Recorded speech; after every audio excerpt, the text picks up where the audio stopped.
ಕುಕ್ಕರಹಳ್ಳಿ ಕೆರೆ ವಿಶೇಷ ಸರಣಿ ಕಾರ್ಯಕ್ರಮ. ಪ್ರಾಯೋಜಕರು centre for health information Mysuru.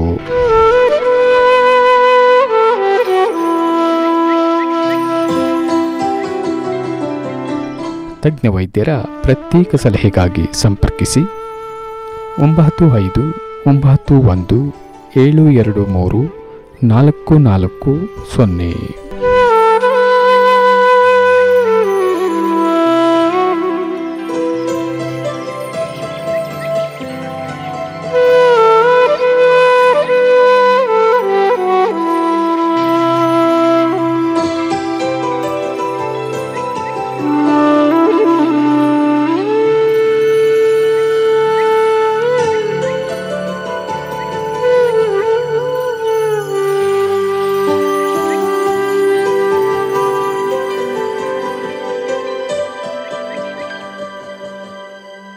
ಪ್ರೀತಿಯ JSS ರೇಡಿಯೋ 91.2 FM ಕೇಳುಗರಿಗೆಲ್ಲ ನಮಸ್ಕಾರ. ನಾನು ನಿಮ್ಮ ಬಾನುಲಿ ಗೆಳೆಯ ಶಿವಕುಮಾರ್.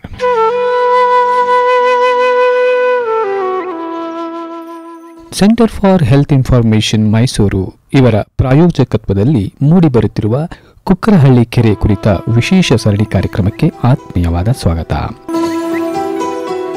ಈ ಸರಣಿ ಕಾರ್ಯಕ್ರಮದ ಮೊದಲ ಕಾರ್ಯಕ್ರಮವಾಗಿ ನಾವು ಈ ದಿನ ಮಾತನಾಡಲಿದ್ದೀವಿ ಕುಕ್ಕರಹಳ್ಳಿ ಕೆರೆಯ ಹಿನ್ನೆಲೆ ಮತ್ತು ಅದರ ಪ್ರಸ್ತುತತೆ ಕುರಿತು.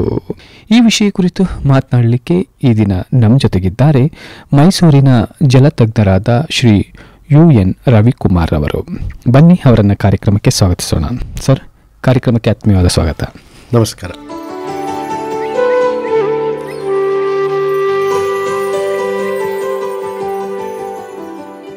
ಈ ಪರಿಸರದ ಸಮತೋಲನದಲ್ಲಿ ಕೆರೆಗಳ ಪಾತ್ರ ಬಹಳ ಮಹತ್ವವಾದದ್ದು.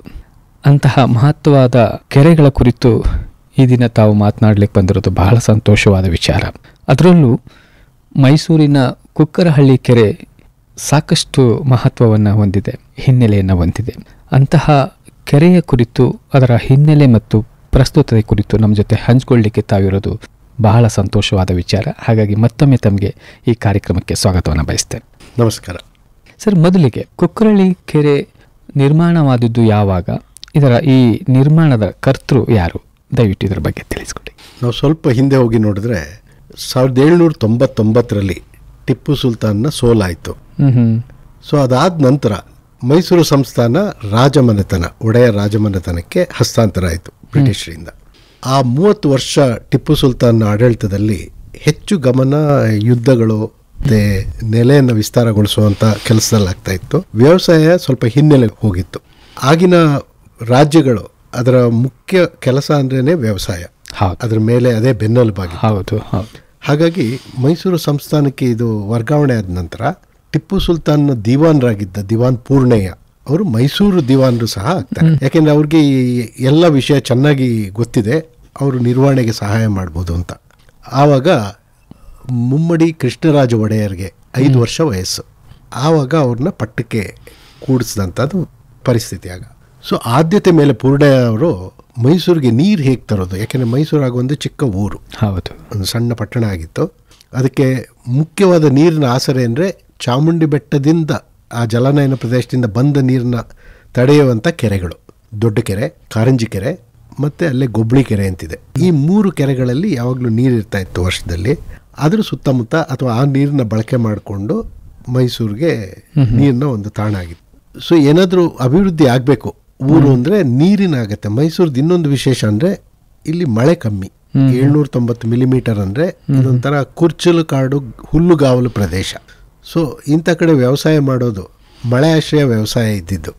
ಶಾಶ್ವತವಾಗಿ ವ್ಯವಸಾಯ ಮಾಡಬೇಕು ಅಂದರೆ ನೀರಿನ ಆಶ್ರಯ ಇರಬೇಕು. ಒಂದು ನಾಲೆಗಳ ಮೂಲಕ ಅಥವಾ ನಾಲೆಗಳು ಹಾದೋದ್ರೆ ಬಾವಿಗಳನ್ನ ತೆರೆದು ಬಾವಿಗಳ ಮೂಲಕ ಮನೆಗೆ, ಜಾನುವಾರುಗಳಿಗೆ, ಕೃಷಿಗೆ ನೀರು ಬಳಕೆ ಮಾಡ್ತಿದ್ದಂಥ ಒಂದು ಪ್ರಕ್ರಿಯೆಯಲ್ಲಿ ಕಂಡು ಬರುತ್ತೆ.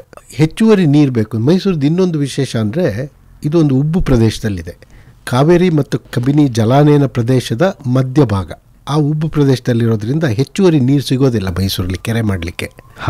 ಸೊ ಕುಕ್ಕರಹಳ್ಳಿ ಇರುವಂಥ ಸ್ಥಳ, ಆ ಮೇಲಿನಿಂದ ಹರಿದು ಬರುವಂಥ ನೀರನ್ನ ಎಲ್ಲೇ ಆದರೂ ಒಂದು ಸ್ವಲ್ಪ ಸಮತಟ್ಟು ಪ್ರದೇಶ ಇದ್ದರೆ ಅದೊಂದು ಜೌಗು ಪ್ರದೇಶ ಆಗುತ್ತೆ. ಸೊ ಅಂಥದ್ದೊಂದು ಜೌಗು ಪ್ರದೇಶ ಆಗಿತ್ತು. ಅಲ್ಲಿ ಚೋಳರ ಕಾಲದಲ್ಲೇ ಒಂದು ಕೆರೆ ಇತ್ತು ಅಂತ ಹೇಳ್ತಾರೆ. ಯಾಕೆಂದರೆ ಭಾರತದಲ್ಲಿ ಇದು ಭಾಳ ಹಳೆಯ ಸಂಪ್ರದಾಯ. ಎಲ್ಲಾದರೂ ಹರಿಯೋ ನೀರಿದ್ರೆ ಒಣ ಪ್ರದೇಶದಲ್ಲಿ ಒಡ್ಡುಗಳನ್ನ ಕಟ್ಟಿ ನೀರನ್ನ ತಡೆ ಹಿಡಿದು ಬಳಕೆ ಮಾಡುವ. ಹಾಗಾಗಿ ಅಲ್ಲೊಂದು ಕೆರೆ ಇತ್ತು, ಚೋಳ ಕಾಲದ ಕೆರೆ ಅಂತ ಹೇಳ್ತಾರೆ. ಬಟ್ ಅದು ಬೇಸಿಗೆ ಕಾಲದಲ್ಲಿ ಬತ್ತೋಗ್ತಿದ್ದಂಥ ಕೆರೆ. ಸೊ ಹೆಚ್ಚುವರಿ ನೀರು ಬೇಕಾದರೆ ತರಕ್ಕೆ ಅಂದ್ಬಿಟ್ಟು ಸುಮಾರು ಪ್ರಯತ್ನಗಳಾಯಿತು. ಆದ್ಯತೆ ಮೇರೆಗೆ ಪೂರ್ಣಯ್ಯನವರ ಒಂದು ಪ್ರಯತ್ನ ಅದೇನೆ. ಉತ್ತರ ಭಾಗದಿಂದ ಕಾವೇರಿಯಿಂದ ನೀರು ತರಬೇಕು ಅನ್ನೋ ಪ್ರಯತ್ನ ಆಯಿತು. ಬಟ್ ಕಾವೇರಿಯಿಂದ ಆಗಲ್ಲ ಅಂದರೆ ಅಲ್ಲಿ ಇರುವಂಥ ಉಬ್ಬು ಪ್ರದೇಶದಿಂದ ನೀರು ತರುವಂಥದ್ದು. ಸೊ ಅನೇಕ ವರ್ಷ ಈ ಕಾಲುವೆ ಕೆಲಸ ಮಾಡ್ತಾ ಇತ್ತು. ಬಟ್ ಈ ಕಾಲುವೆದು ಒಂದೇನು ವಿಶೇಷ ಅಂದರೆ ಇದು ಆಳದಲ್ಲಿದ್ದಂಥ ಕಾಲುವೆ. ಊರೊಳಗಡೆ ಬರಬೇಕಾದ್ರೆ 60 ಅಡಿ ಆಳದಲ್ಲಿತ್ತು. ಕಾಲಕ್ರಮೇಣ ಆ ನಾಲೆನೂ ಒಂದು ಹಿಂಡ್ರೆನ್ಸ್ ಅಂತ ಅಥವಾ ಒಂದು ತೊಂದರೆ ಅಂತಾನೆ ನೋಡಿ ಕಾಲುವೆನೂ ಮುಚ್ಚಲಾಯಿತು. ಯಾವ ಕಾಲುವೆ? ಆ ಮೊದಲನೇ ಪೂರ್ಣಯ್ಯ ನಾಲೆ ಇತ್ತು. ಪೂರ್ಣಯ್ಯ ನಾಲೆ. ಸೊ ಆ ನಾಲೆಲ್ಲೇ ಇವತ್ತು ಸಯಾಜಿರಾವ್ ರೋಡ್, ದೇವರಾಜ ಮಾರ್ಕೆಟ್ ಅಂತ ನಾವೇನು ನೋಡ್ತೀವಿ, ಆ ನಾಲೆ ಮುಚ್ಚಿದಂಥ ಪ್ರದೇಶದಲ್ಲಿ ನಿರ್ಮಾಣ ಆಗಿದ್ದವುಗಳು. ಸೊ ಅವ್ರ ಪ್ರಯತ್ನ ಅಷ್ಟಕ್ಕೆ ಬಿಡಲಿಲ್ಲ. ಕಾವೇರಿ ಆಗದೆ ಇದ್ರೆ ಕಬಿನಿನೂ ಆಗಲ್ಲ. ಹಾಗೆ ಲಕ್ಷ್ಮಣ ತೀರ್ಥ ಕಡೆಯಿಂದ ನೀರು ತರಬೇಕು ಅಂತ ಅದನ್ನು ಪ್ರಯತ್ನ ಫಲದಾಯಕ ಆಗಿಲ್ಲ. ಅಂದರೆ ಈ ಯಲವಾಲ ಇದೆಯಲ್ಲ, ಆ ಯಲವಾಲ ಹೋಬಳಿ ಇರೋದು ಒಂದು ಉಬ್ಬು ಪ್ರದೇಶ, ಈಗಿನ ಯಲವಾಲ. ಸೊ ಮೈಸೂರು ಸುಮಾರು 750 ಮೀಟರ್ ಸಮುದ್ರ ತಟದಿಂದ ಮೇಲ್ಮಟ್ಟದಲ್ಲಿದೆ. ಉದಾಹರಣೆಗೆ ಚಾಮುಂಡಿ ಬೆಟ್ಟ 1000 ಮೀಟರ್ ಎತ್ತರದಲ್ಲಿದ್ದರೆ ಯಲವಾಲ ಉಬ್ಬು ಪ್ರದೇಶ ಸುಮಾರು 850 ಮೀಟರ್ ಎತ್ತರದಲ್ಲಿದೆ. ಹಾಗಿದ್ರೆ ಅಲ್ಲಿ ಬಿದ್ದ ಮಳೆ ನೀರನ್ನ ಇಲ್ಲಿ ಮೈಸೂರು ಕಡೆ ತಿರುಗಿಸ್ಲಿಕ್ಕಾಗುತ್ತೆ ಅನ್ನೋದು ಒಂದು ಪ್ರಯತ್ನ ಆಗಿತ್ತು. ಮತ್ತು ಆಗ ಬ್ರಿಟಿಷರು ಸಹ ಸರ್ವೇಯಿಂಗ್ ತುಂಬ ದಕ್ಷವಾಗಿ ಮಾಡ್ತಾ ಇದ್ರು. ಹಾಗಾಗಿ ಎಲ್ಲ ಕಡೆದು ಒಳ್ಳೆ ಮ್ಯಾಪ್ಗಳನ್ನ ತಯಾರು ಮಾಡ್ತಾ ಇದ್ರು. ಸೊ ಅವರ ಸಹಾಯದಿಂದ ಸರ್ವೆ ಮಾಡಿ ಒಂದು ನಾಲೆ ಈ ಉಬ್ಬು ಪ್ರದೇಶದ ಅಂಚಿನಲ್ಲಿ ಹರ್ಕೊಂಡು ಹೋಗೋ ಥರ, ಒಂದು ಹಾವಿನ ಥರ ಹರಿದು ಹೋಗುವಂಥ ಒಂದು ನಾಲೆ ನಿರ್ಮಾಣ ಆಯಿತು. ಅದಕ್ಕೆ ರೂಪರೇಷೆ ಕೊಟ್ಟು ಆ ಮೇಲೆ ದಿಬ್ಬ ಭಾಗದಿಂದ ಬರೋ ಕೆರೆಗಳ ನೀರನ್ನೆಲ್ಲ ಒಂದಕ್ಕೊಂದು ಸೇರಿಸಿ ಅದರಿಂದ ಹೊರಹೊಮ್ಮುವ ನೀರನ್ನು ಪೂರ್ಣಯ್ಯ ನಾಲೆಗೆ ತಿರುಗಿಸಿ ಕುಕ್ಕರಳ್ಳಿ ಕೆರೆಗೆ ತರುವಂಥ ಒಂದು ಯೋಜನೆ. ಇದು ಫಲಪ್ರದ ಆಗಿದ್ದು 1881ರಲ್ಲಿ ಅಂತಾರೆ. 1881. ನಾವು ಇದೇ ಹಿನ್ನೆಲೆ ನೋಡಿದ್ರೆ ಅದಕ್ಕಿಂತ 3 ವರ್ಷ ಹಿಂದೆ ಮೈಸೂರು ಪ್ರದೇಶದಲ್ಲಿ ಒಂದು ಭೀಕರ ಬರಗಾಲ ಬಂದಿತ್ತು. ಹೌದು. ಸೊ ಅದಕ್ಕೂ ಒಂದು ಉತ್ತರ ಅಂತ ಹೇಳ್ಬೋದು ಇದನ್ನು. ಇಲ್ಲೂ ಸಹ ನೀರು ಯಾವಾಗ ಹರಿದು ಬರ್ತಿತ್ತು ಅಂದರೆ, ನಮ್ಮಲ್ಲಿ ಸೌತ್ ವೆಸ್ಟ್ ಮಾನ್ಸೂನಲ್ಲಿ ಮಳೆ ವ್ಯಾಪಕವಾಗಿ ಬರುತ್ತೆ ಎಲ್ಲ ಕಡೆ. ಆವಾಗ ಸ್ವಲ್ಪ ಹಸಿರಾಗಿ ಕೆರೆಯಲ್ಲಿ ನೀರು ಏಳಕ್ಕೆ ಶುರು ಆಗುತ್ತೆ. ಆದರೆ ನಾರ್ತ್ ಈಸ್ಟ್ ಮಾನ್ಸೂನ್ ಬರ್ತಲ್ಲ ನಮಗೆ, ಅದರಲ್ಲಿ ನಮಗೆ ಹೆಚ್ಚುವರಿ ಮಳೆ ಬರ್ತಾ ಇತ್ತು. ಅಂದರೆ 40% ಮಳೆ ಆಗಿ ಬರುತ್ತೆ. ಆದರೆ ಕೆಲವು ದೊಡ್ಡ ಮಳೆಗಳು ಬಂದು ಕೆರೆಗಳು ತುಂಬ್ತಿದ್ದು ಆವಾಗ ಕೆರೆಗಳು ಕೋಡಿ ಹರಿಯೋದು. ಸೊ ಆ ಸಮಯದಲ್ಲಿ ಕೆರೆ ಕೋಡಿ ಹರಿದ ನೀರೆಲ್ಲ ಕುಕ್ಕರಳ್ಳಿ ಕೆರೆಗೆ ತಿರುಗಿಸಲ್ಪಡ್ತಾ ಇತ್ತು. ಸೊ ನಮ್ಮ ಕುಕ್ಕರಳ್ಳಿ ಕೆರೆಯನ್ನು ಕಾಪಾಡಿದ್ದು ಮುಂಚೆಯಿಂದ ಈ ನೀರು. ಈಗಲೂ ಸಹ ಅಲ್ಲಿ ಮಾದಗಳ್ಳಿ ಕೆರೆ ಅಂತಿದೆ. ಈ ನಾಲೆ ಉದ್ದ ಸುಮಾರು 25 ಕಿಲೋಮೀಟರ್. ಇದು ಶುರುವಾಗೋದು ಉಯಿಲಾಳು ಮಾದಗಳ್ಳಿ ಕೆರೆಯಿಂದ, ಪೂರ್ಣಯ್ಯ ನಾಲೆ. ಅದು ಬಂದು ಕುಕ್ಕರಳ್ಳಿಗೆ ನೀರು ತರ್ತಾ ಇದ್ದಿದ್ದು. ದೊಡ್ಡ ಕೆರೆ ಆಗೋದಕ್ಕೆ ಸಾಧ್ಯ ಆಗಿದ್ದು ಸುಮಾರು 104 ಹೆಕ್ಟೇರ್ ಪ್ರದೇಶ ಅದ್ರ ವ್ಯಾಪ್ತಿ ಇರೋದು. ಅದರಲ್ಲಿ ಜಲಾವೃತ ಪ್ರದೇಶನೇ ಸುಮಾರು 55 ಹೆಕ್ಟೇರ್ ಅಷ್ಟಿದೆ. ಸೊ ಅಷ್ಟು ದೊಡ್ಡ ಕೆರೆಗೆ ನೀರು ಬೇಕು ಅಂದರೆ ನೀರು ತರ್ತಾ ಇದ್ದಿದ್ದು. ಸೊ ಇದ್ರ ಉದ್ದೇಶ, ಇದ್ರ ಮುಂದೆ ಬಂದಂಥ ನಾಲೆಗಳಿಂದ ಇವತ್ತೇನು ಸರಸ್ವತಿಪುರಂ ಪ್ರದೇಶ ಇದೆ, ಸರಸ್ವತಿಪುರಮಿಂದ ಜಯನಗರ, ಅಲ್ಲಿದ್ದ ನಾಲೆಗಳ ಮೂಲಕ ನೀರು ಹರಿದೋಗ್ತಾ ಇತ್ತು. ವ್ಯವಸಾಯಕ್ಕೆ ಬಳಕೆ ಮಾಡ್ತಾ ಇದ್ರು. ತೋಟಗಾರಿಕೆಗೆ ಸಾಕಷ್ಟು ಉತ್ತೇಜನ ಇತ್ತು. ಕುಕ್ಕರಳ್ಳಿ ಕೆರೆಯಿಂದ ಬಂದ ನಾಲೆಯಿಂದ ಲಭ್ಯ ಆ ಕಡೆ ಬಾವಿಗಳನ್ನ ತೋಡ. ಅಂದ್ರೆ ಕುಕ್ಕರಳ್ಳಿ ಕೆರೆಗೆ ಈಗೇನು ಪೂರ್ಣಯ್ಯ ನಾಲೆಯಿಂದ ಬಂದು ಕುಕ್ಕರಳ್ಳಿ ಕೆರೆಗೆ ಸೇರಿದಂತ ನೀರು ಆ ಕೆರೆಯಿಂದ ಉಳಿದ ಸಣ್ಣ ನಾಲೆಗಳಿಂದ ಕೆಳ ಪ್ರದೇಶ ನೀರಾವರಿಯನ್ನು ಕೊಡ್ತಾ ಇತ್ತು. ಮತ್ತೆ ಅಲ್ಲಿ ಬಾವಿಗಳ ಮೂಲಕ ನೀರು ಪಡ್ಕೊಂಡು ವಸತಿಗಳು ಸಹ ಬರಲಿಕ್ಕೆ ಶುರುವಾಗಿತ್ತು ಅಲ್ಲಿ ಕೆಳಗಡೆ. ಮೈಸೂರು ಈ ದಿಕ್ಕಲ್ಲಿ ಬೆಳೆಯೋದಕ್ಕೆ ಒಂದು ಮುಖ್ಯವಾದ ಕಾರಣ ಅದು. 1916ರಲ್ಲಿ 2 ಬೆಳವಣಿಗೆಗಳಾಯಿತು. ಒಂದು ಮೈಸೂರು ಯೂನಿವರ್ಸಿಟಿ ಏನಿದೆ, ವಿಶ್ವವಿದ್ಯಾನಿಲಯ, ಅದು ಕೆರೆ ತಟದಲ್ಲೇ ಸ್ಥಾಪನೆ ಆಯಿತು. ಇನ್ನೊಂದು ಮೈಸೂರಲ್ಲಿ ಒಂದು ದೊಡ್ಡ ಮಟ್ಟದ ಕೈಗಾರಿಕೆ ಅನ್ನೋದು ನಮ್ಮ ಗಂಧದೆಣ್ಣೆಯ ಕೈಗಾರಿಕೆ. ಸೊ 1916ರಲ್ಲಿ ಅದು ಸಹ ಸ್ಥಾಪನೆ ಆಯಿತು. ಯಾಕೆಂದ್ರೆ ಇಲ್ಲಿ ಬೆಳೆದಂಥ ವಿಪುಲವಾಗಿದ್ದ ಗಂಧದ ಮರಗಳನ್ನ ಬ್ರಿಟಿಷರು ಕಳಿಸ್ತಾ ಇದ್ರು. ಅಲ್ಲಿ ಸ್ವಲ್ಪ ಯುದ್ಧದ ಸಮಯ ಅಂದ್ಬಿಟ್ಟು ಅಲ್ಲಿ ತಡೆ ಆದಾಗ ಸಾಕಷ್ಟು ಗಂಧದ ಮರ ಇತ್ತು. ನಾವು ಯಾಕೆ ಕಳಿಸ್ಬೇಕು, ನಾವೇ ಎಣ್ಣೆಯನ್ನು ತಯಾರು ಮಾಡ್ಬೋದು ಅಂತ ಒಬ್ಬರು ದಿವಾನರನ್ನ ಅಲ್ಲಿ ಕಳಿಸ್ಬಿಟ್ಟು ಅವರಲ್ಲಿ ತರಬೇತಿ ಪಡೆದು ಬಂದು ಮೈಸೂರಲ್ಲಿ ಗಂಧದೆಣ್ಣೆ ಕಾರ್ಖಾನೆ ತಯಾರಾಯಿತು. ಅಂದರೆ 1881ರಲ್ಲಿ ಕೆರೆ ನಿರ್ಮಾಣ ಆಗಿತ್ತು. ಸೊ 35 ವರ್ಷಗಳ ನಂತರ ಯೂನಿವರ್ಸಿಟಿ ಸ್ಥಾಪನೆ ಆಯಿತು. ಹಾಗೆ ಗಂಧದೆಣ್ಣೆ ಕೈಗಾರಿಕೆ. ಗಂಧದೆಣ್ಣೆ ಕೈಗಾರಿಕೆಗೆ ಬೇಕಾದಷ್ಟು ನೀರು ಎಲ್ಲಿಂದ ಸಿಗುತ್ತೆ? ಆಗ ಕುಕ್ಕರಳ್ಳಿ ಕೆರೆಯಿಂದ ಒಂದು ಕ್ಯಾಸ್ಟ್ ಐರನ್ ಪೈಪ್, ಅರಕ ಹೊಯ್ದ ಕಬ್ಬಿಣ ಒಂದು ಪೈಪನ್ನು ಹಾಕಿ ನೀರನ್ನ ಸರಬರಾಜು ಮಾಡುವಂಥ ವ್ಯವಸ್ಥೆ ಇತ್ತು. ಇವತ್ತಿಗೂ ಸಹ ಪೈಪ್ನ 2 ಬದಿಯಲ್ಲಿ ನೋಡಲಿಕ್ಕೆ ಸಿಗುತ್ತೆ ನಮಗೆ. ಹೌದು. ಗಂಧದೆಣ್ಣೆ ಕೈಗಾರಿಕೆಯಲ್ಲಿ ತೆಗೆದಂತ ಮೊದಲನೇ ಗಂಧದೆಣ್ಣೆಗಳೆಲ್ಲ ನಮ್ಮ ಮಾದಗಳ್ಳಿ ಕೆರೆ ನೀರಿಂದ ಅಥವಾ ಕುಕ್ಕರಳ್ಳಿ ಕೆರೆ ನೀರಿಂದ. ಅದೇ ಅಲ್ಲಿ ವಿಶೇಷ. ಸೊ ಮೈಸೂರಿನ ಗೃಹ ಕೈಗಾರಿಕೆ ಬಿಟ್ಟು ದೊಡ್ಡ ಕೈಗಾರಿಕೆ ಅಂತ ಶುರುವಾಗಿದ್ದು ಇದೇ ಮೊದಲು. ಇದಕ್ಕೆ ಬೇಕಾದಂತ ನೀರಿನ ವ್ಯವಸ್ಥೆ ಆಗಿದ್ದು ಕುಕ್ಕರಳ್ಳಿ ಕೆರೆಯಿಂದ. Okay okay. ಸೊ ಬಹುಮುಖ್ಯ ಉದ್ದೇಶ ಇದ್ದಿದ್ದು ಈ ಕುಕ್ಕರಳ್ಳಿ ಕೆರೆಯ ಆಸುಪಾಸಲ್ಲಿ ಇರುವಂತಹ ಎಲ್ಲ ಇವಕ್ಕೆ ವ್ಯವಸಾಯಕ್ಕೆ ತೋಟಗಾರಿಕೆಗೆ ಅನುಕೂಲವಾಗುವಂಥ ಬಹುಮುಖ್ಯ ಉದ್ದೇಶದಿಂದ ಆರಂಭ ಆಯ್ತು ಇದು. ನಂತರ ಇದು ಬೇರೆ ಬೇರೆ ಬಾವಿಗಳನ್ನು ತೋಡ್ಕೊಳ್ಳೋದ್ರ ಮೂಲಕ ಕೃಷಿಗಿರ್ಬೋದು ಅಥವಾ ದಿನೋಪಯೋಗಿಗೂ ಕೂಡ ಸಹಾಯ ಆಯ್ತಾ ಇತ್ತು. ನಂತರ ಈ ಕೆರೆಯ ಅಂದಿನ ಪರಿಸರ ಅಥವಾ ಆ ಪ್ರಭಾವ ಹೇಗಿತ್ತು ಅದರ ಕುರಿತು ತಾವೇನಾದ್ರು ಹಂಚ್ಕೊಳ್ಬಹುದು? ಇದೊಂದು ಹುಲ್ಲುಗಾವಲ, ಕೂರ್ಚಲ್ ಕಾಡಾಗಿದ್ದಂಥ ಪ್ರದೇಶ ಅಂತ. ಯಾವಾಗ ನೀರು ಬರುತ್ತೋ ಸ್ವಲ್ಪ ಹಸಿರು ಸಮೃದ್ಧಿ ಆಗೋದಕ್ಕೆ ಶುರುವಾಗುತ್ತೆ. ಅಲ್ಲಿ ಸುತ್ತಮುತ್ತ ಅನೇಕ ಹಳ್ಳಿಗಳಿತ್ತು. ಕುಕ್ಕರಳ್ಳಿ, ಪಡವಾರಹಳ್ಳಿ, ಒಂಟಿಕೊಪ್ಪಲ್, ಇದೆಲ್ಲ ಕೆರೆ ಅಕ್ಕಪಕ್ಕ ಇದ್ದಂಥ ಊರುಗಳು. ಸೊ ಅಲ್ಲಿ ಸಹ ಅಂತರ್ಜಲ ಅಂದರೆ ಆವಾಗ ಬಾವಿಯಲ್ಲಿ ನೀರು ಲಭ್ಯತೆ, ಹೌದು, ಮತ್ತೆ ಕೃಷಿ ಜೊತೆ ಪಶುಸಂಗೋಪನೆ ಒಂದು ಮುಖ್ಯ ಉದ್ದಿಮೆ ಆಗಿತ್ತು ಜನರಿಗೆ. ಅದಕ್ಕೆ ಈ ಕೆರೆಗಳು ಬಹಳ ಪೂರಕವಾಗಿತ್ತು. ಬಹಳ ವರ್ಷಗಳ ತನಕ ಕುಕ್ಕರಳ್ಳಿ ಈ ತರ ದನ ಮೇಯಿಸುವಂತದ್ದೇ ಜಾಗ ಆಗಿತ್ತು. ನೀರು, ಮೇವು ಎರಡು ಸಿಗುವಂತ ಜಾಗ. ಸುತ್ತಮುತ್ತ ಎಲ್ಲ ಹೊಲಗಳಿರ್ತಾ ಇತ್ತು. ಮಳೆಗಾಲದಲ್ಲಿ ಮಾತ್ರ ಕೃಷಿ, ಇಲ್ಲದೇ ಇದ್ರೆ ಇಲ್ಲ. ಆದರೆ ಕೆಳಭಾಗದಲ್ಲಿ ಎಲ್ಲಿ ಕುಕ್ಕರಳ್ಳಿಯಿಂದ ನಾಲೆಗಳು ಬರ್ತಾ ಇತ್ತು ಅಲ್ಲಿ ತೋಟಗಾರಿಕೆ ಶುರುವಾಗಿತ್ತು. ನೀವು ಸರಸ್ವತಿಪುರಮಲ್ಲಿ ಮುಂದಿನ ದಿನಗಳಲ್ಲಿ ನೀವು ನೋಡುವಂಥ ತೆಂಗಿನ ಮರಗಳು ಆಗಲೇ ಹಾಕಿದ್ದು. ಆ ಥರ ಒಂದು ಒಳ್ಳೆ ತೆಂಗಿನ ತೋಟ ಆಗಿತ್ತು ಇಲ್ಲಿಂದ ಜಯನಗರದ ತನಕ. ಸೊ ಹಾಗೆ ಮೈಸೂರಿನ ಒಂದು ಆರ್ಥಿಕ ಅಭಿವೃದ್ಧಿ ಮತ್ತೆ ಸ್ಥಿರತೆಗೆ ಇದೊಂದು ಬಹಳ ಪೂರಕವಾಗಿತ್ತು. ಮತ್ತೆ ಉದ್ದಿಮೆಗಳನ್ನ ಶುರು ಮಾಡೋದಕ್ಕೂ ನೀರಿನ ಲಭ್ಯತೆ ಇದೆ ಅನ್ನುವ ಒಂದು ಭರವಸೆಯನ್ನು ಕೊಡುವಂತ ಒಂದು ನೀರಿನ ಮೂಲ ಆಗಿತ್ತು. ಪಶುಸಂಗೋಪನೆಗೆ ಸಹಾಯ ಆಯಿತು, ತೋಟಗಾರಿಕೆಗೆ ಸಹಾಯ ಆಯಿತು. ಸೊ ಇವತ್ತಿಗೂ ಕೂಡ ನಾವು ಕೆಲವು ತೆಂಗಿನ ಗಿಡಗಳನ್ನು, ಕೆಲವು ಮರಗಳನ್ನು ಅಲ್ಲಿ ನೋಡ್ಲಿಕ್ಕೆ ಸಾಧ್ಯತೆಗಳಿದೆ. ಸೊ ಇದು ನಗರ ಆಗೋಕ್ಕೂ ಮುನ್ನ ಹಳ್ಳಿಯಾಗಿ ಅಥವಾ ಒಂದು ಕೃಷಿ ಪ್ರದೇಶವಾಗಿ ಇತ್ತು ಅನ್ನೋದು ತಾವು ಅಲ್ಲಿಗೆ ಒಂದು ಸಮೃದ್ಧಿ ತಂದಿತ್ತು, ಸಮೃದ್ಧವಾಗಿತ್ತು. ಮತ್ತೆ ಈ ಸಮೃದ್ಧಿ ಜೊತೆ ಇನ್ನೊಂದೇನು ನೋಡ್ಬೇಕು ಅಂದ್ರೆ ನಮ್ಗೆ ಬರೀ ಮನುಷ್ಯರಿಗೆ ಮಾತ್ರ ಅಲ್ಲ, ಪ್ರಾಣಿ ಪಕ್ಷಿಗಳಿಗೂ ಸಹ ಇದೊಂದು ಒಳ್ಳೆ ತಾಣ ಆಗಿ ಪರಿವರ್ತನೆ ಆಗ್ತಾ ಬರ್ತಾ ಇರ್ಬೋದು. ಆದ್ರೆ ಒಂದು ನೀರಿನ ತಾಣ, ಎಲ್ಲಿ ಮಣ್ಣು, ನೀರು, ಗಾಳಿ ಸೇರುತ್ತೆ, ಅದು ಜೀವರಾಶಿಗೆ ಒಂದು ಒಳ್ಳೆ ಆಶ್ರಯ. ಅತಿ ಹೆಚ್ಚು ಜೀವ ವೈವಿಧ್ಯ ಕಂಡು ಬರೋದು ಅಲ್ಲಿ. ಕರೆಕ್ಟ್. ಸೊ ಅದಕ್ಕೂ ಒಂದು ಮೂಲ ಆಗಿತ್ತು.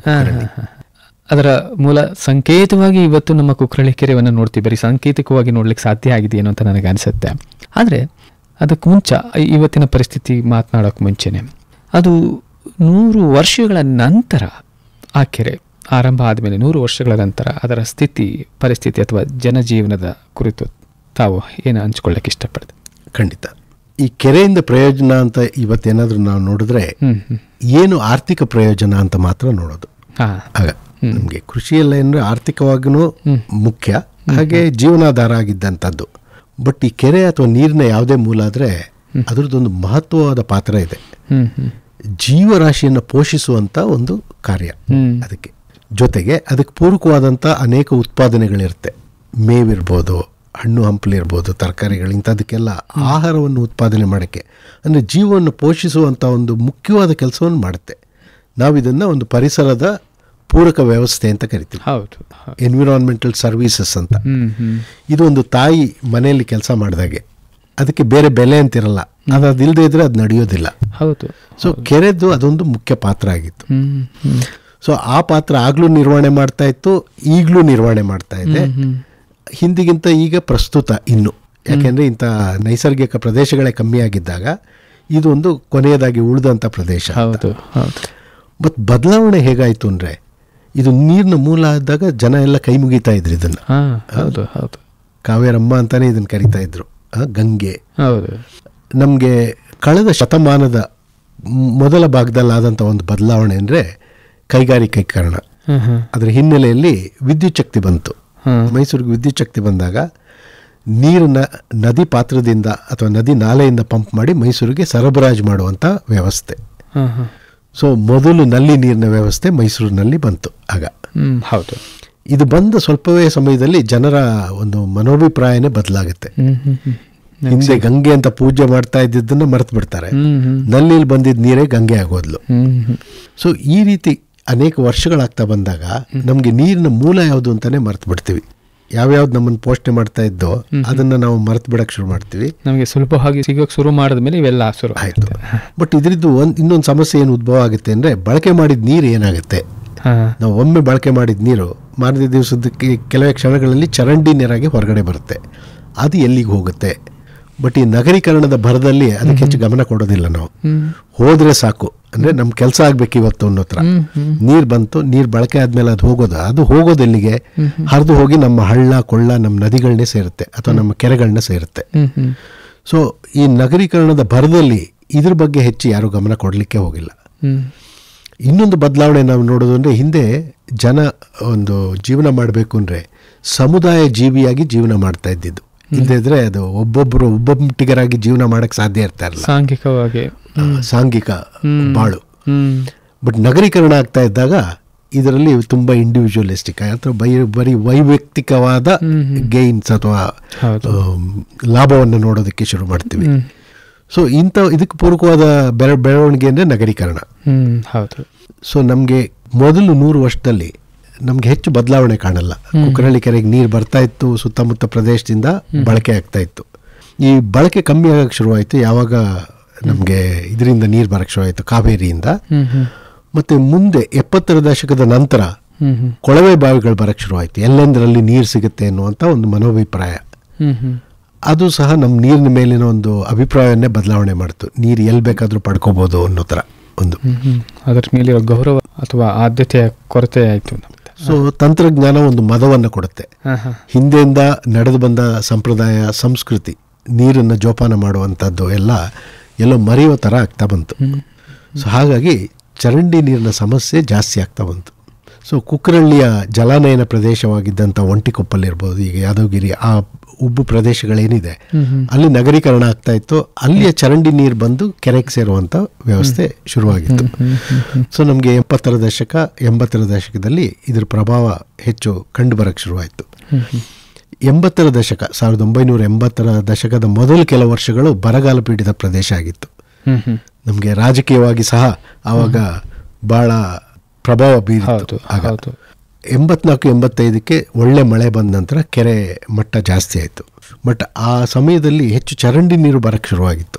ಸೊ ಮುಂದೆ ಬರೋ ದಿವಸಗಳಲ್ಲಿ ನೀರಿನಲ್ಲಿ ಜೊಂಡು ಬೆಳೆಯೋದು ವಿಪರೀತ, ವಾಟರ್ ಹಯಾಸಿಂತ್ ಅಂತ ಹೇಳ್ತೀವಿ, ಈ ತೇಲುವ ಜೊಂಡುಗಳು ವಿಪರೀತ. ಎಷ್ಟು ಅಂದರೆ ಕೆರೆನೇ ಕಾಣದಷ್ಟು ಮಟ್ಟಿಗೆ ಹರಡಿತ್ತು. ಇದಲ್ಲದೆ ಸೂಕ್ಷ್ಮ ಜೀವಿಗಳಾದ ಆಲ್ಗಾ ಅಂತ ಹೇಳ್ತೀವಿ, ಇವುಗಳೆಲ್ಲ ಏನಂದರೆ ಪೋಷಕಾಂಶ ನೀರಿನಲ್ಲಿ ಜಾಸ್ತಿ ಆಗ್ತಾ ಬಂದರೆ ಉಲ್ಬಣ ಆಗುವಂಥದ್ದು. ಸೊ ಇದನ್ನ ತೆಗೆಯುವಂಥ ಸಾಹಸ ಕೆಲವಾಯಿತು. ತೆಗೆದಷ್ಟು ತಿರ್ಗಾ ಬರ್ತಾ ಇರ್ತದೆ, ರಕ್ತ ಬೀಜಾಸುರ ಒಂಥರ. ಇದ್ರ ನಿರ್ವಹಣೆ ಸರಿಗಾಗದೆ ಅವುಗಳು ಸತ್ರೆ, ಈ ಆಲ್ಗಾ ಅಂತ ಏನು ಹೇಳ್ತೀವಿ, ಸೂಕ್ಷ್ಮ ಜೀವಿಗಳು ಸತ್ರೆ ವಿಪರೀತ ವಾಸನೆ ಬರುತ್ತೆ. ಆ ವಾಸನೆ ಎಷ್ಟು ಮಟ್ಟಿಗೆ ಅಂದರೆ ಜನ ಸಮುದಾಯ ಎದ್ದು ನಿಲ್ಲೋ ಥರ ಮಾಡ್ತು. ಅದು ಇಲ್ಲ, ಇದಕ್ಕೆ ನಿರ್ವಹಣೆ ಮಾಡಲೇಬೇಕು, ಇದಾಗಲ್ಲ ಅಂತ. ಸೊ 80-90ರ ದಶಕದಲ್ಲಿ ಇಂಥ ಬೆಳವಣಿಗೆಗಳನ್ನು ನಮಗೆ ಕಂಡು ಬರೋಕ್ಕೆ ಶುರುವಾಯಿತು. ಅಂದರೆ ಈ ಆಧುನೀಕರಣ ಅಥವಾ ನಗರೀಕರಣದಿಂದ ಮನೋಧೋರಣೆಗಳು ಬದಲಾಗುತ್ತೆ. ನೀರಿನ ಮೇಲಿದ್ದಂತಹ ಪ್ರೀತಿ ಕೊಡುವಂಥ ಮಹತ್ವದ ಕೊರತೆ ಹೆಚ್ಚಾಯ್ತೇನೋ ಅಂತ ತಾವು ಹೇಳ್ತಾರೆ. ಹೌದು.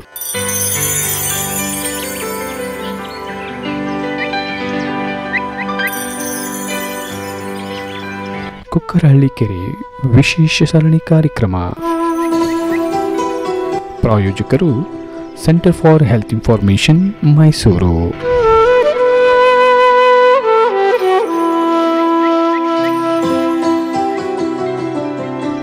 ತಜ್ಞ ವೈದ್ಯರ ಪ್ರತ್ಯೇಕ ಸಲಹೆಗಾಗಿ ಸಂಪರ್ಕಿಸಿ 95-723-4440.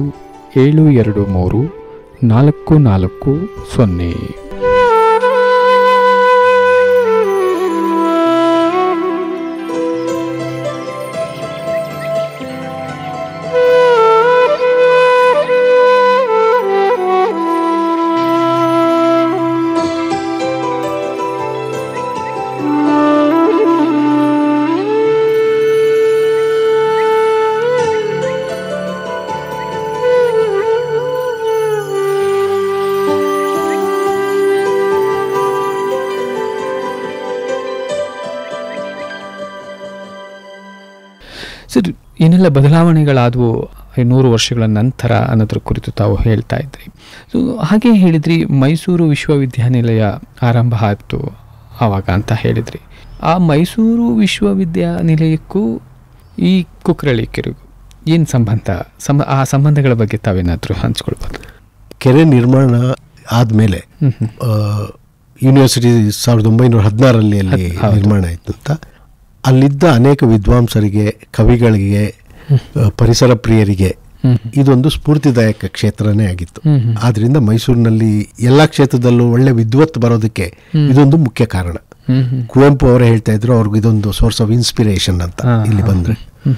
ಹಾಗೆ ನಡ್ಕೊಂಡು ಬಂದಾಗ 1960ರಲ್ಲಿ ಈ ಕೆರೆ ಉಸ್ತುವಾರಿ ಯಾರಿಗಾದ್ರೂ ಕೊಡಬೇಕು, ನಿರ್ವಹಣೆ ಯಾರಾದ್ರೂ ಮಾಡಬೇಕು ಅಂತ ಅದನ್ನ ವಿಶ್ವವಿದ್ಯಾನಿಲಯಕ್ಕೆ ಹಸ್ತಾಂತರ ಮಾಡಲಾಯಿತು.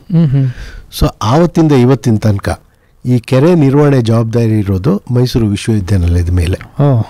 ಬಟ್ ಒಂದು ಕೆರೆ ನಿರ್ವಹಣೆ ಮಾಡೋದು ಸುಲಭ ಅಲ್ಲ.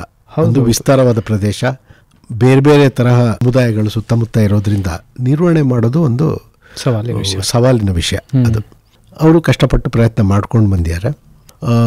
ಮೊದಲ ದಿವಸಗಳಲ್ಲಿ ಈ ಚರಂಡಿ ನೀರಿನ ಸಮಸ್ಯೆನೇ ಜಾಸ್ತಿ ಆಗಿತ್ತು.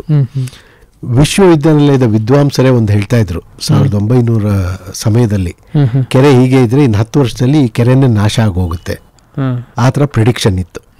ಅಂದ್ರೆ ಯಾವ ಕೆರೆಗೆ ಒಂದು ಪೂರ್ಣಯ್ಯ ನಾಲೆಯಿಂದ ಒಳ್ಳೆ ನೀರು ಹರಿತಿತ್ತೋ ಅದು ಚರಂಡಿಗಳ ನೀರು ಸಂಪರ್ಕ ಹೆಚ್ಚಾದ ಮೇಲೆ ಅದು ನಾಶ ಆಗ್ಬಿಡುತ್ತೆ ಅನ್ನೋದನ್ನ. ಇನ್ನೊಂದು ಬೆಳವಣಿಗೆ ಆಗಿದ್ದೇನೆಂದ್ರೆ 80ರ ದಶಕದ ಕೊನೆ 90ರ ದಶಕದ ಮೊದಲನೇ ಭಾಗದಲ್ಲಿ ಮೈಸೂರು ವಿಸ್ತಾರ ಆಗ್ತಿರೋ ಮೈಸೂರು ಆಗ ಮೂಡ ಅಸ್ತಿತ್ವಕ್ಕೆ ಬಂದಿತ್ತು. ಮೂಡ ನಿವೇಶನಗಳನ್ನ ನಿರ್ಮಾಣ ಮಾಡ್ತಾ ಇತ್ತು.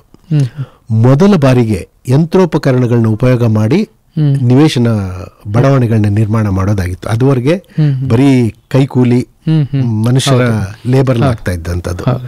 ಆ ಸಮಯದಲ್ಲಿ ವಿಜಯನಗರ ಮೊದಲನೇ ಹಂತ ನಿರ್ಮಾಣ ಮಾಡಬೇಕಾದ್ರೆ ನಾಲೆನ ನಿರ್ನಾಮ ಮಾಡಿ, ಪೂರ್ಣಯ್ಯ ನಾಲೆ ನಿರ್ನಾಮ ಮಾಡಿ ಅದ್ರ ಮೇಲೆ ಬಡಾವಣೆ ನಿರ್ಮಾಣ ಆಯಿತು.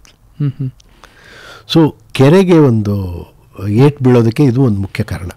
ಯಾಕೆಂದರೆ ಪೂರ್ಣಯ್ಯ ನಾಲೆಯಿಂದ ಬರುವ ಹರಿವು ನಿಂತಿತ್ತು, ಅಷ್ಟರಲ್ಲಿ ಚರಂಡಿ ನೀರು ಜಾಸ್ತಿ ಆಗಿತ್ತು. ಸೊ ಹಾಗೇನೋ ಒಂದು ಸ್ವಲ್ಪ ಮಟ್ಟ ಕಾಪಾಡ್ಕೊಂಡು ಬಂದಿತ್ತು ಅಲ್ಲಿ. ಅಲ್ಲ, ಅವರು ಕೇವಲ ಪೂರ್ಣಯ್ಯ ನಾಲೆಯನ್ನ ನಿರ್ನಾಮ ಮಾಡಲಿಲ್ಲ, ನಮ್ಮ ಪರಿಸರವನ್ನೇ ನಿರ್ನಾಮ ಮಾಡ್ಬಿಟ್ರೇನೋ ಅಂತ ಅನ್ಸುತ್ತೆ. ಅದು ಆವಾಗ ಮನವರಿಕೆ ಆಗಲಿಲ್ಲ. ಯಾಕಂದ್ರೆ ಕೆರೆಯಲ್ಲಿ ನೀರು ಬರ್ತಾ ಇದೆ, ನೀರಿದೆ ಅಂತ. ಸೊ ಸಮಸ್ಯೆ ಚರಂಡಿ ನೀರಿನ ಸಮಸ್ಯೆ ಅಂತ ಅಂದ್ಕೊಂಡ್ರೆ ಹೊರತು ಜನ ನಮ್ಮ ನೀರಿನ ಆಸರೆನೇ ಒಂದು ನಾಶ ಮಾಡ್ಕೊಂಡಿದೀವಿ ಅನ್ನೋದು ಪರಿಕಲ್ಪನೆ ಇರಲಿಲ್ಲ ಆಗ. ನಂತರ ದಿವಸಗಳಲ್ಲಿ ಇದು ಹೆಚ್ಚೆಚ್ಚು ಗೋಚರ ಆಗೋಕ್ಕೆ ಶುರುವಾಯಿತು. ನಮಗೆಲ್ಲ ಆವಾಗಲೇ ಜ್ಞಾನೋದಯ ಆಗೋದು, ಎಲ್ಲ ಕೆಟ್ಟ ಮೇಲೆ ನಮಗೆ ಜ್ಞಾನೋದಯ ಆಗೋದಲ್ಲ. ಸೊ ಸುಮಾರು ಜನ ಇದಕ್ಕೆ ಪ್ರೊಟೆಸ್ಟ್ ಮಾಡಿದ್ಮೇಲೆ ಜನ ಸರ್ಕಾರವನ್ನು ಪ್ರಶ್ನೆ ಕೇಳ್ತಾ ಇದ್ರು, ಇದನ್ನ ಸರಿಪಡಿಸ್ಬೇಕು, ಇದು ಸರಿಯಲ್ಲ, ವಿಶ್ವದಲ್ಲಿ ಬೇರೆ ಬೇರೆ ಕಡೆ ಎಲ್ಲ ಮಾಡ್ತಾ ಇದ್ದಾರೆ, ನಾವು ಮಾಡೋಕ್ಕೆ ಸಾಧ್ಯ ಇದೆ, ಇದನ್ನು ಮಾಡಿ ಅಂತ. 2000 ಇಸ್ವಿಯಲ್ಲಿ ನಮಗೆ ಏಷ್ಯನ್ ಡೆವಲಪ್ಮೆಂಟ್ ಬ್ಯಾಂಕಿಂದ ಒಂದು ಗ್ರ್ಯಾಂಟ್ ಬಂತು ಮೈಸೂರಿಗೆ. ಆ ಗ್ರ್ಯಾಂಟ್ ಪಾರ್ಟ್ ಏನಂದರೆ ಕೆರೆಗಳನ್ನ ಪುನರುತ್ಥಾನ ಮಾಡೋದು ಅಂತ. ಅವರು ಒಂದು ಒಪ್ಪಿಗೆ ಮಾಡಿದೆ, ಯಾಕೆಂದರೆ ಮೈಸೂರಿನಲ್ಲಿ ಹೆಚ್ಚು ತಿಳುವಳಿಕೆ ಇರುವಂಥ, ಕಾಳಜಿ ಇರುವಂಥ ಪ್ರಜ್ಞಾವಂತ ಜನರಿದ್ದಾರೆ ಪರಿಸರವನ್ನು ಕಾಪಾಡೋಕ್ಕೆ ಅಂತ.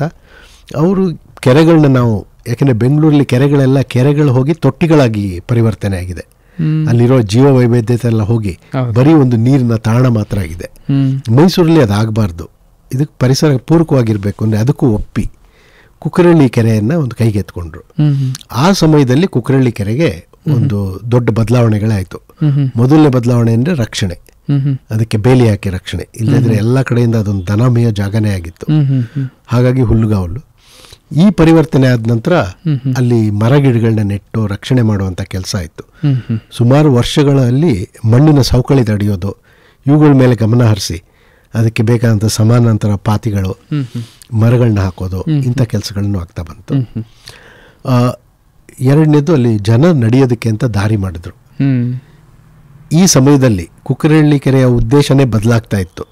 ಇದು ನೀರು ಸರಬರಾಜು ಮಾಡೋಕ್ಕಲ್ಲ, ಬಟ್ ಬೆಳೆಯುತ್ತಿರೋ ನಗರಕ್ಕೆ ಒಂದು ಹಸಿರು ತಾಣ, ಅದಕ್ಕೆ ಜನಕ್ಕೆ ನಡೆದಾಡೋದಕ್ಕೆ ಜಾಗ ಬೇಕು ಅಂತ ಕೆರೆ ಸುತ್ತ ನಡೆಯೋದಕ್ಕೆ ರಸ್ತೆ ನಿರ್ಮಾಣ ಆಯಿತು. ಅಂದ್ರೆ ಕುಕ್ಕರಳ್ಳಿ ಕೆರೆಯ ಆದ್ಯತೆಗಳೇ ಬದಲಾಗ್ತವೆ.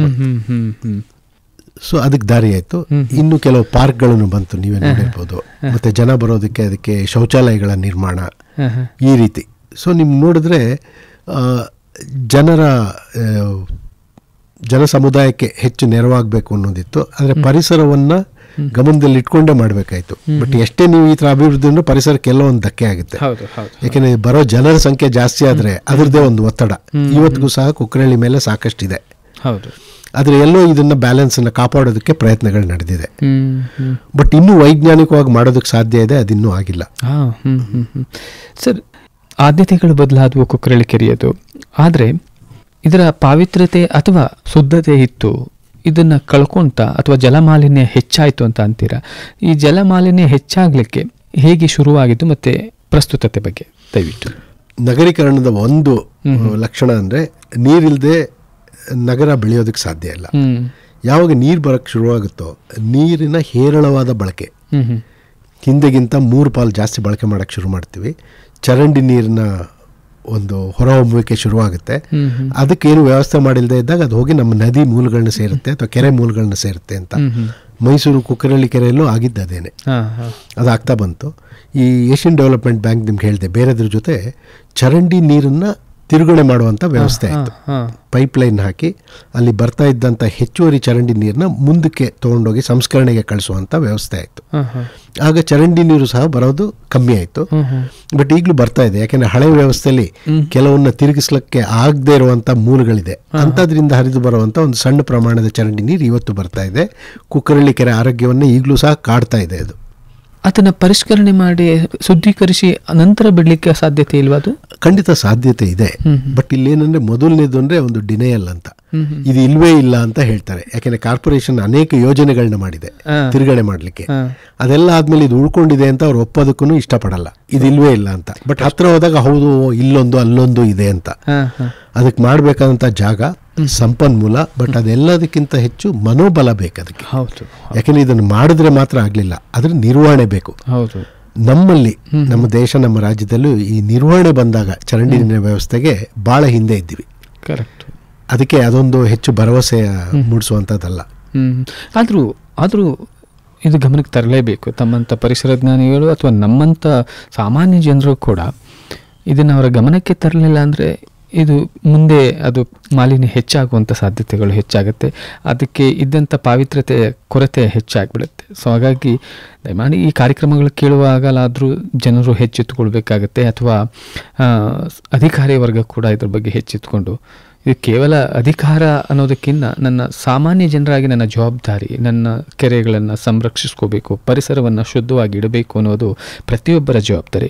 ಆದರೆ ಅದಕ್ಕೆ ಅವಕಾಶ ಇದೆ, ಅದರ ಸರಿಪಡಿಸ್ಲಿಕ್ಕೆ ಅದೊಂದು ಅಧಿಕಾರ ಇದೆ. ಅದನ್ನು ಬಳಸ್ಕೊಂಡು ಸರಿಪಡಿಸ್ಲಿಕ್ಕೆ ಇದೊಂದು ಸದಾವಕಾಶವೇನು ಅಂತ ನಾನು ಅನ್ಕೊಳ್ಳಿ. ಖಂಡಿತ ಇವತ್ತಿನ ಬದಲಾದ ಪರಿಸ್ಥಿತಿಯಲ್ಲಿ ಆದ್ಯತೆ ಬದಲಾಗಿದೆ, ಆದರೆ ಅಗತ್ಯ ಏನು ಬದಲಾಗಿಲ್ಲ. ಹೌದು. ನಾವು ಹೆಚ್ಚೆಚ್ಚು ಇವತ್ತು ಅಂತರ್ಜಲವನ್ನು ಬಳಕೆ ಮಾಡ್ತಾ ಇದ್ದೀವಿ, ಅವಲಂಬಿತರಾಗಿದ್ವಿ. ಅಂತರ್ಜಲ ಎಲ್ಲಿಂದ ಬರಬೇಕು? ನಮ್ಮ ಈ ಕೆರೆ ಕಟ್ಟೆಗಳೇ ಅದಕ್ಕೆ ಮೂಲ. ಅಲ್ಲಿಂದ ನಮಗೆ ಒಳಗಡೆ ಕಳಿಸಿದಂಥ ನೀರು ನಮಗೆ ಲಭ್ಯ ಆಗೋದು. ಸೊ ಇವತ್ತು ಹಿಂದಿಗಿಂತ ಅಗತ್ಯ ಜಾಸ್ತಿ ಆಗಿದೆ. ಬಟ್ ನಲ್ಲಿ ನೀರು ಬರ್ತಾ ಇರೋದ್ರಿಂದ ನಮ್ಗೆ ಈ ಅಗತ್ಯ ಕಂಡು ಬರ್ತಾ ಇಲ್ಲ. ನಾಳೆ ನಮ್ಗೆ ಅಂತರ್ಜಲ ಪೂರೈಕೆ ಆಗ್ಬೇಕಾದ್ರೆ ಇವತ್ತು ಪ್ರಪಂಚದ ತಾಪಮಾನ ಬದಲಾವಣೆ, ಹವಾಮಾನ ಬದಲಾವಣೆ ಅಂತ ಏನು ಹೇಳ್ತಾ ಇದ್ದೀವಿ, ಅದು ನಿಜ. ನಾವು ಅದರಲ್ಲಿ ನಮ್ಮನ್ನೇ ಉಳಿಸ್ಕೋಬೇಕು ಅಂದರೆ ಇದಕ್ಕೆ ಹೆಚ್ಚು ಗಮನ ಕೊಡಲೇಬೇಕು. ಇವತ್ತು ದಿನಸಿ ನನ್ನ ಮನೆ ಬಾಗಿಲಿಗೆ ಬರುತ್ತೆ ಅಂತ ನಾನು ತೃಪ್ತನಾಗಿದ್ದರೆ, ದಿನಸಿ ಬೆಳೆಯೋ ರೈತ ಖುಷಿಯಾಗಿದ್ದಾನ, ರೈತನಿಗೆ ಮೂಲ ಸೌಕರ್ಯ ಇದೆಯಾ, ಅದನ್ನ ಗಮನ ಕೊಟ್ಟಿಲ್ಲ ಅಂದರೆ ನನ್ನ ಮನೆ ಬಾಗಿಲಿಗೆ ಬರೋದು ನಿಂತೋಗುತ್ತೆ ಅನ್ನೋದು ನನಗೆ ಗೊತ್ತಿರಬೇಕಾಗುತ್ತೆ, ಮನವರಿಕೆ ಆಗಬೇಕಾಗತ್ತೆ. ನಿಜ. ಹಾಗೆ ನನ್ನ ಮನೆ ಮುಂದೆ ನೆಲ್ಲಿ ಬರುತ್ತೆ, ನಿಜ. ಅಂತರ್ಜಲ ಹಿಂಗೋದ್ರೆ ಹಿಂದೆ ಈ ಸಂಬಂಧಗಳು ಜನ ಮಾನಸದಲ್ಲೇ ಇರ್ತಾ ಇತ್ತು. ರೈತ ಇದ್ರೆ ನಾವು ಅನ್ನೋದು ಒಂದು ಸಂಬಂಧ ಯಾವಾಗ್ಲೂ ಇತ್ತು. ಇವತ್ತು ಸಿಟಿ ನಗರಗಳಲ್ಲಿ ಏನಾಗ್ತದೆ ಅಂದ್ರೆ ಅಂಗಡಿ ಇದೆ ನಾವು ಅಂತ, ರೈತ ಅನ್ನೋದನ್ನೇ ಮರ್ತಿರ್ತೀವಿ. ಒಂದು ಸಮುದಾಯ ಪ್ರಜ್ಞೆಯಿಂದ ನಾವು ಈ ವೈಯಕ್ತಿಕ ಲಾಭಕ್ಕೆ ಅನ್ನೋ ಒಂದು ಮನೋಭಾವ ಬಂದಾಗ ಈ ಬದಲಾವಣೆಗಳನ್ನೆಲ್ಲ ನಾವು ಅಕ್ಸೆಪ್ಟ್ ಮಾಡ್ತಾ ಬರ್ತೀವಿ. ಅದಾಗಿ ನಗರಗಳು ಬೆಳೀತಾ ಇರೋದು. ಸೊ ಇವತ್ತು ಹಿಂದಿಗಿಂತ ಮುಖ್ಯ ನಾವು ಈ ಸಂಬಂಧಗಳನ್ನ, ಪರಿಸರಕ್ಕೂ ಮನುಷ್ಯನಿಗಿರುವಂಥ ಸಂಬಂಧ, ನಮ್ಗೆ ಆಹಾರ ಎಲ್ಲಿಂದ ಬರುತ್ತೆ, ಅದ್ರ ಗುಣಮಟ್ಟ ಇರಬೇಕು ಅಂದರೆ ನೀರಿನ ಗುಣಮಟ್ಟ ಹೇಗೆ ಕಾಪಾಡಬೇಕು. ನಮಗೆ ಇದು ಮೈಸೂರಿಗೆ ನಮ್ಮ ಒಡೆಯರ್ ಕುಟುಂಬ ಅಥವಾ ರಾಜ ಪರಿವಾರ ಕೊಟ್ಟ ಒಂದು ಬಳುವಳಿ ಅಂತ ಹೇಳ್ತೀವಿ ಈ ಕುಕ್ಕರಳ್ಳಿ ಕೆರೆ. ಆದರೆ ಇದನ್ನು ಉಳಿಸ್ಕೊಂಡು ಮುಂದಿನ ತಲೆಮಾರಿಗೆ ಕೊಡುವಂಥ ಜವಾಬ್ದಾರಿ ನಮ್ಮ ನಾಗರಿಕರದಾಗಿರುತ್ತೆ. ಇಲ್ಲದೆ ನಮಗೆ ಬಂದಂಥ ಒಂದು ಇಷ್ಟು ಒಳ್ಳೆಯ ಒಂದು ಬಳುವಳಿಯನ್ನು ನಾವು ಸರಿಯಾಗಿ ಬಳಕೆ ಮಾಡದೆ ಮುಂದಕ್ಕೆ ಕೊಡದೆ ಹೋಗುವಂಥ ಒಂದು ಪರಿಸ್ಥಿತಿಯಲ್ಲಿ ನಾವು ಸಿಕ್ಕಾಕೋತೀವಿ. ಅದಕ್ಕೆ ಹಿಂದಿಗಿಂತ ಮತ್ತು ಇವತ್ತು ನಮ್ಮ ವೈಜ್ಞಾನಿಕ ಮಾಹಿತಿ ಇರ್ಬೋದು, ತಂತ್ರಗಾರಿಕೆ ಇರ್ಬೋದು, ಸಾಕಷ್ಟಿದೆ. ನಾವು ಇದನ್ನು ಸರಿಯಾಗಿ ಉಪಯೋಗ ಮಾಡಿದ್ರೆ, ಇವತ್ತಿನ ಪರಿಸ್ಥಿತಿಗೆ ಅಳವಡಿಸ್ಕೊಂಡು ಮಾಡಿದ್ರೆ, ನಾವು ಇದ್ರ ಸೂಕ್ಷ್ಮತೆಯನ್ನು ಕಾಪಾಡಿಕೊಂಡು, ಜೀವ ವೈವಿಧ್ಯತೆಯನ್ನು ಕಾಪಾಡಿಕೊಂಡು, ಸೊ ನಮ್ಮ ನಗರವನ್ನು ಹಸಿರಾಗಿಡಲಿಕ್ಕೆ, ನೀರಿನ ಒಂದು ಸುರಕ್ಷತೆಯನ್ನು ಕಾಪಾಡಲಿಕ್ಕೆ ಇದು ಒಂದು ಒಳ್ಳೆಯ ಅವಕಾಶ. ಖಂಡಿತ ಸರ್. ಇದರ ಆರಂಭ ಮತ್ತು ಕರ್ತೃಗಳು ಜೊತೆಗೆ ಅದರ ಪ್ರಕ್ರಿಯೆಗಳ ಕುರಿತು ಬಹಳ ಸಂಕ್ಷಿಪ್ತವಾಗಿ ಸ್ಪಷ್ಟವಾಗಿ ತಾವು ತಿಳಿಸ್ಕೊಡ್ತಾ ಇದ್ದೀರಿ. ಆದರೆ ನೂರಾರು ವರ್ಷಗಳ ಇತಿಹಾಸ ಇರುವಂಥ ಈ ಕುಕ್ಕರಳ್ಳಿ ಕೆರೆಗೆ ಇರುವಂಥ ಪ್ರಸ್ತುತ ಸವಾಲುಗಳೇನು? ಆ ಸವಾಲುಗಳನ್ನು ಎದುರಿಸಲಿಕ್ಕೆ, ನಿವಾರಿಸಲಿಕ್ಕೆ ನಮ್ಮಲ್ಲಿರುವಂಥ ಅವಕಾಶಗಳೇನು?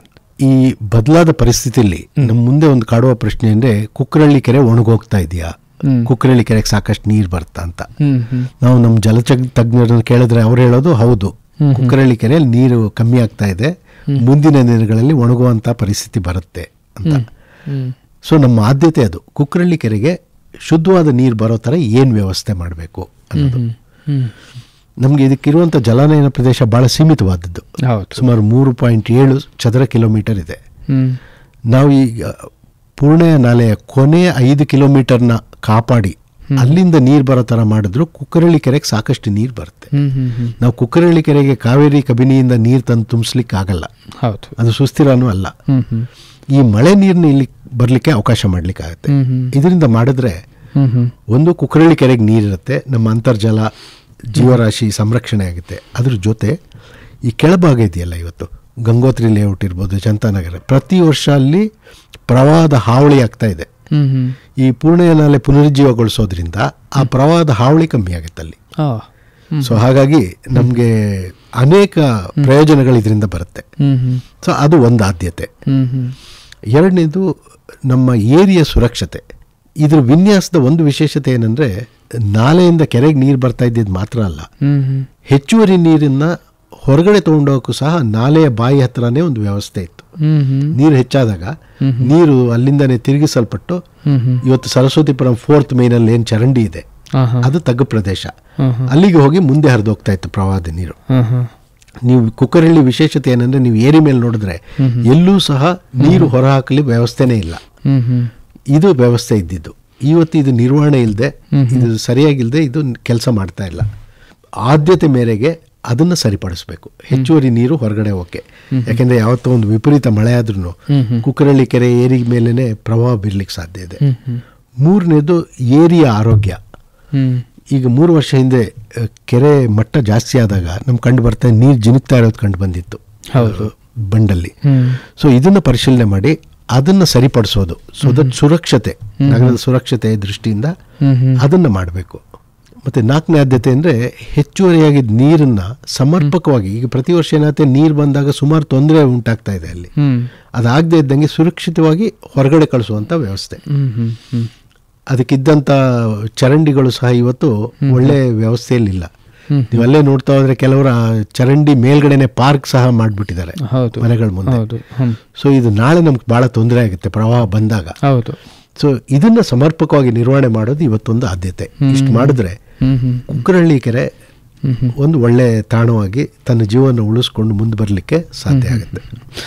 ಖಂಡಿತ ಸರ್, ಬಹಳ ಅದ್ಭುತವಾಗಿ ತಮ್ಮ ವಿಚಾರಗಳನ್ನು ಮಂಡಿಸಿದ್ದೀರಿ, ಅನುಭವಗಳನ್ನು ಹಂಚಿಕೊಂಡಿದ್ದೀರಿ. ಈ ಕುಕ್ಕರಳ್ಳಿ ಕೆರೆಯ ಹಿನ್ನೆಲೆ ಮತ್ತು ಬೆಳೆದು ಬಂದ ದಾರಿ ಮತ್ತು ಪ್ರಸ್ತುತತೆ ಕುರಿತು ಹಂಚಿಕೊಂಡ್ರಿ. ಜೊತೆಗೆ ಇದರ ಭವಿಷ್ಯದ ಬಗ್ಗೆ ತಾವು ಹೇಳಿದಿರಿ. ಇದು ಬತ್ತು ಹೋಗುವ ಸಾಧ್ಯತೆಗಳಿದೆ, ಆದರೆ ಇದಕ್ಕೆ ಮರುಜೀವ ನೀಡಬೇಕು ಅಥವಾ ಜೀರ್ಣೋದ್ಧಾರ ಆಗಬೇಕು. ಅದಾಗಬೇಕಂದ್ರೆ ಏನೆಲ್ಲ ಆಗಬೇಕು ಅನ್ನೋದ್ರ ಬಗ್ಗೆ ಹೇಳಿದ್ರಿ. ಅದರ ಮೂಲ ನಾಲೆ ಬಗ್ಗೆ ಪರಿಷ್ಕರಿಸಿ ಅಥವಾ ಮೂಲ ನಾಲೆಯನ್ನು ಏನಾದರೂ ಜೀರ್ಣೋದ್ಧಾರ ಮಾಡಲಿಕ್ಕೆ ಸಾಧ್ಯತೆ ಇದೆಯಾ, ಮತ್ತು ಹೀಗೆ ಅದನ್ನು ನೀರನ್ನು ಅಲ್ಲಿಗೆ ತರಬಹುದು. ಜೊತೆಗೆ ನೀರು ಹೆಚ್ಚಾದಾಗ ಅದರ ಭದ್ರತೆಯನ್ನು ಕಾಪಾಡ್ಕೊಳ್ಳೋದು ಹೇಗೆ, ಅಥವಾ ಹೊರ ಹರಿವನ್ನು ನೋಡ್ಕೊಳ್ಳೋದು ಹೇಗೆ, ಇವೆಲ್ಲವೂ ನಮಗೆ ಪ್ರಸ್ತುತ ಕಣ್ಣು ಮುಂದೆ ಇದೆ. ಒಳ್ಳೆ ಯೋಜನೆಯನ್ನು ಮಾಡಿದ್ದೆ ಆದರೆ ನಮ್ಮ ಮೈಸೂರಿನ ಒಂದು ಪರಿಸರವನ್ನು ಕಾಪಾಡಿಕೊಳ್ಳಿಕ್ಕೂ ಸಾಧ್ಯತೆ ಹೆಚ್ಚಾಗುತ್ತೆ. ಇದು ಹೇಗೆ ಜೀರ್ಣೋದ್ಧಾರ ಮಾಡೋದು ಅಥವಾ ಇದನ್ನು ಅಭಿವೃದ್ಧಿಪಡಿಸೋದು ಹೇಗೆ, ಏನೆಲ್ಲ ಅವಕಾಶಗಳಿದೆ ಅನ್ನುವ ಕುರಿತು ಖಂಡಿತವಾಗ್ಲೂ ತಮ್ಮನ್ನು ಮುಂದಿನ ಸಂಚಿಕೆಯಲ್ಲಿ ಮಾತನಾಡಿಸ್ತೀನಿ ಸರ್. ಈ ದಿನ ತಾವು ಮಾತನಾಡಿದ್ದಕ್ಕಾಗಿ, ನಮ್ಮ ಕುಕ್ಕರಹಳ್ಳಿ ಕೆರೆಯ ಹಿನ್ನೆಲೆ ಮತ್ತು ಪ್ರಸ್ತುತದ ಕುರಿತು ಹಂಚಿಕೊಂಡಿದ್ದಕ್ಕಾಗಿ ನಮ್ಮೆಲ್ಲ ಕೇಳುಗರ ಪರವಾಗಿ ಹೃತ್ಪೂರ್ವಕ ಧನ್ಯವಾದಗಳು ಸರ್. ನಮಸ್ಕಾರ. ಶ್ರೋತೃಗಳೇ, ಇಷ್ಟೊತ್ತು ತಾವು ಕೇಳ್ತಾ ಇದ್ರಿ centre for health information Mysuru ಇವರ ಪ್ರಾಯೋಜಕತ್ವದಲ್ಲಿ ಮೂಡಿಬಂದಂತಹ ಕುಕ್ಕರಹಳ್ಳಿ ಕೆರೆ ವಿಶೇಷ ಕಾರ್ಯಕ್ರಮದಲ್ಲಿ ಕುಕ್ಕರಹಳ್ಳಿ ಕೆರೆಯ ಹಿನ್ನೆಲೆ ಮತ್ತು ಅದರ ಪ್ರಸ್ತುತತೆ ಕುರಿತು ನಾವು ಮಾತನಾಡ್ತಾ ಇದ್ವಿ. ಇಷ್ಟೊತ್ತು ನಮ್ಮ ಜೊತೆ ಮಾತನಾಡಿದವರು ಮೈಸೂರಿನ ಜಲತಜ್ಞರಾದ ಶ್ರೀ UN ರವಿಕುಮಾರ್ ಅವರು. ಖಂಡಿತ ಈ ಒಂದು ಕೆರೆಯ ಅಭಿವೃದ್ಧಿಯತ್ತ ನಾವು ಗಮನ ಹರಿಸಲೇಬೇಕಾಗುತ್ತೆ. ಇದರಲ್ಲಿ ಪ್ರತಿಯೊಬ್ಬರ ಸಹಕಾರ ಬೇಕಾಗುತ್ತೆ. ಅದು ಅಧಿಕಾರಿ ವರ್ಗ, ಸಾಮಾನ್ಯ ಜನರ ಸಹಭಾಗಿತ್ವ ಇದು ಖಂಡಿತ ಬೇಕಾಗುತ್ತೆ. ಏನೆಲ್ಲ ಬೇಕು ಅನ್ನೋದರ ಕುರಿತು ತಮಗೇನಾದರೂ ಅನಿಸಿದ್ರೆ ತಾವು ಖಂಡಿತವಾಗ್ಲೂ ಹೆಚ್ಚಿನ ಮಾಹಿತಿಗಾಗಿ ಸಂಪರ್ಕಿಸಬಹುದು. Centre for health information Mysuru ಇಲ್ಲಿನ ತಜ್ಞ ವೈದ್ಯರ ಸಂಪರ್ಕ ಮತ್ತು ಅವರ ಮಾಹಿತಿಗಾಗಿ ನಮ್ಮ ದೂರವಾಣಿ ಸಂಖ್ಯೆ 9591723440. ಈ ಸಂಖ್ಯೆಗೆ ಸಂಪರ್ಕಿಸುವ ಮೂಲಕ ಹೆಚ್ಚಿನ ಮಾಹಿತಿಯನ್ನು ತಾವು ಪಡ್ಕೊಳ್ಬೋದು ಅಂತ ಹೇಳ್ತಾ ಇವತ್ತಿನ ಕಾರ್ಯಕ್ರಮವನ್ನು ಮುಗಿಸ್ತಾ ಇದ್ದೀನಿ. ಮತ್ತೊಂದು ಕಾರ್ಯಕ್ರಮದ ಜೊತೆ ತಮ್ಮನ್ನು ಭೇಟಿಯಾಗ್ತೀನಿ. ಅಲ್ಲಿವರೆಗೂ ನಮಸ್ಕಾರ.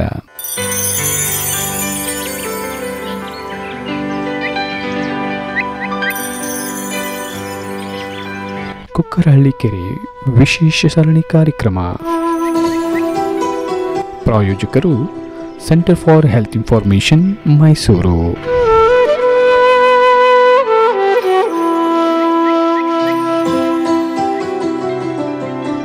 ತಜ್ಞ ವೈದ್ಯರ ಪ್ರತ್ಯೇಕ ಸಲಹೆಗಾಗಿ ಸಂಪರ್ಕಿಸಿ 9591723440.